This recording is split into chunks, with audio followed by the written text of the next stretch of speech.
যারা সকালে উঠে অনেক সময় দেখবেন যে কোমর থেকে নিচ পর্যন্ত অনেকের ব্যথা করছে বিভিন্ন সমস্যার কারণে, তাদেরকে আজকে 5টা স্ট্রেচিংয়ের কথা বলবো। আপনারা 5টা স্ট্রেচিং অবশ্যই করতে পারেন, অবশ্যই ভালো সুফল পাবেন। প্রথম থেকে শেষ পর্যন্ত ভিডিওটা অবশ্যই দেখবেন।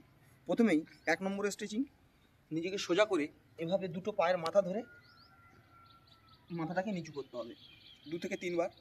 নেক্সট, তারপর বাঁ পায়ের ওপাশে ডান পাটাকে দিতে হবে, দিয়ে আবার মাথাটাকে ধরতে হবে এরকম সেম।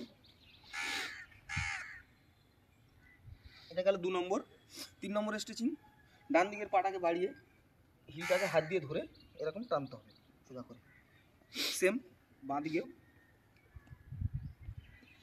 4 নম্বর, সামনের দিকে সেম।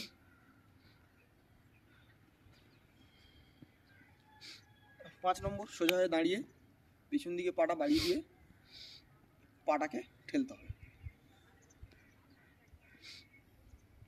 এই 5টা স্ট্রেচিং করলে অবশ্যই এখান থেকে এই পোর্শনের যে জায়গাগুলো আছে এগুলো অনেকটা মজবুত হবে।